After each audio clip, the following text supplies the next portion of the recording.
বৰ্তমান ভাৰত আৰু পাকিস্তানৰ মাজত উত্তেজনাপূৰ্ণ পৰিস্থিতি বিদ্যমান, যি যুদ্ধৰ দিশে আগুৱাই গৈছে। এই পৰিস্থিতিৰ সূচনা 22 এপ্ৰিল 2025 তাৰিখে জম্মু কাশ্মীৰৰ পেহেলগামত সংঘটিত এক সন্ত্ৰাসী আক্ৰমণৰ ফলত হৈছিল, য'ত 26জন পৰ্যটক নিহত হৈছিল। ভাৰত এই আক্ৰমণৰ বাবে পাকিস্তানক দায়ী কৰিছে যদিও পাকিস্তানে এই অভিযোগ অস্বীকাৰ কৰিছে। সাম্প্ৰতিক বিকাশসমূহ অপাৰেশ্যন সিন্দুৰ। ভাৰতীয় সেনাই অপাৰেশ্যন সিন্দুৰৰ অধীনত পাকিস্তান আৰু পাকিস্তান অধিকৃত কাশ্মীৰত সন্ত্ৰাসবাদী ঘাটি লক্ষ্য কৰি বিমান আক্ৰমণ চলাইছে। এই আক্ৰমণত প্ৰায় 100জন জংগী নিহত হৈছে বুলি ভাৰতীয় সেনাই দাবী কৰিছে। পাকিস্তানৰ প্ৰতিক্ৰিয়া। পাকিস্তানে ভাৰতীয় বিমান আক্ৰমণত 31জন নাগৰিক নিহত হোৱাৰ কথা জানিবলৈ দিছে আৰু 25টা ভাৰতীয় ড্ৰোন গুলী কৰি নমাবলৈ সক্ষম হৈছে বুলি দাবী কৰিছে। তেওঁলোকে ভাৰতীয় বিমান বাহিনীৰ 5টা জেট বিমানো গুলী কৰি নমাবলৈ সক্ষম হৈছে বুলি জানিবলৈ দিছে। নিয়ন্ত্ৰণ ৰেখাত সংঘাত। কাশ্মীৰৰ নিয়ন্ত্ৰণ ৰেখা LOC বৰাবৰভাৱে দুয়ো পক্ষৰ মাজত গোলাগুলিৰ ঘটনা বৃদ্ধি পাইছে, য'ত ভাৰতীয় সেনাৰ 13জন সদস্য নিহত হৈছে। এই পৰিস্থিতিৰ ফলত সীমান্ত অঞ্চলসমূহৰ নাগৰিকসকলক সুৰক্ষিত স্থানলৈ স্থানান্তৰ কৰা হৈছে। নাগৰিকসকলৰ বাবে সতৰ্কতা। উচ্চ সতৰ্কতা। চণ্ডীগড়, পাঞ্জাৱ, জম্মু, উধমপুৰ আৰু পাঠানকোটত বিমান আক্ৰমণৰ আশংকাৰ বাবে সতৰ্কতা জাৰি কৰা হৈছে। স্থানীয় প্ৰশাসনে নাগৰিকসকলক ঘৰত থাকিবলৈ আৰু সুৰক্ষিত স্থানত আশ্ৰয় ল'বলৈ পৰামৰ্শ দিছে। যাতায়াতৰ সীমাবদ্ধতা।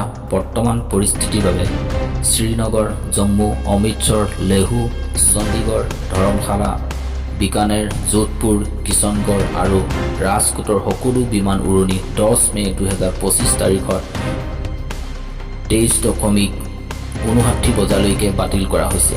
ইণ্ডিগো বিমান সংস্থাই এই সিদ্ধান্তৰ কথা ঘোষণা কৰিছে। আন্তঃৰাষ্ট্ৰীয় প্ৰতিক্ৰিয়া।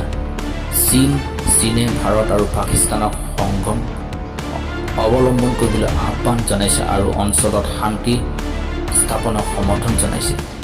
যুক্তৰাষ্ট্ৰে উভয় পক্ষক উত্তেজনা হ্ৰাস কৰিবলৈ আহ্বান জনাইছে আৰু কূটনৈতিক আলোচনা আৰম্ভ কৰিবলৈ উৎসাহিত কৰিছে। বৰ্তমান পৰিস্থিতি অতি উত্তেজনাপূৰ্ণ আৰু যিকোনো সময়তে অধিক সংঘাতৰ দিশে আগুৱাই যাব পাৰে।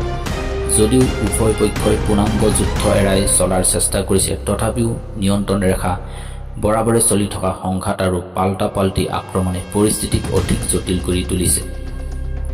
আন্তঃৰাষ্ট্ৰীয় সমাজে এই সংঘাতৰ শান্তিপূৰ্ণ সমাধান বিচাৰি কূটনৈতিক প্ৰচেষ্টা অব্যাহত ৰাখিছে। সতৰ্কতা।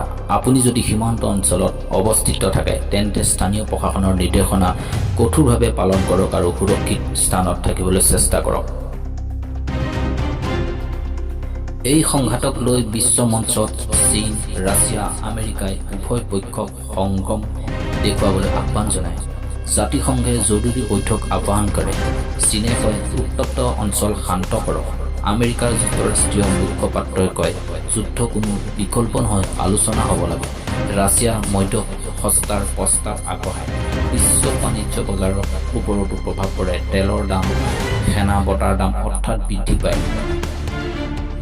যুদ্ধৰ শব্দ য'তেই জেৰাল হওক, মানৱতাৰ কাষত তাত কেতিয়াও জয় নাথাকে। পৰস্পৰৰ প্ৰতিশোধত যদি বিশ্ব জ্বলি উঠে তেনেহ'লে কেৱল চায়েই থাকিব। ভাৰত পাকিস্তানক ইতিহাসৰ পৰা শিকিবলৈ হ'ব। উভয় যদি কূটনৈতিক সমাধানৰ পথত আগবাঢ়ে তেনেহ'লে এই যুদ্ধ সম্ভাৱ্য শেষখন হ'ব পাৰে। আজি আমি সকলো প্ৰাৰ্থনা কৰোঁ শান্তিৰ বাবে আৰু জীৱনৰ বাবে, ভৱিষ্যতৰ বাবে। প্ৰিয় দৰ্শক, এই আজিৰ ভাৰত পাকিস্তানৰ যুদ্ধৰ ভিডিঅ' আপোনালোকে কেনে পালে আৰু সম্পূৰ্ণ খবৰ আপোনালোকে পাই থাকিবলৈ আমাৰ চেনেলটো ছাবস্ক্ৰাইব কৰিব। পৰৱৰ্তী সময়ত আপোনালোকে নিশ্চয় আগবঢ়াম এই ভাৰত পাকিস্তানৰ যুদ্ধৰ প্ৰতিটো খবৰ। তাৰ কাৰণে আমাৰ চেনেলটো ছাবস্ক্ৰাইব কৰি ৰাখিব। আকৌ পুনৰ লগ পাম। ধন্যবাদ।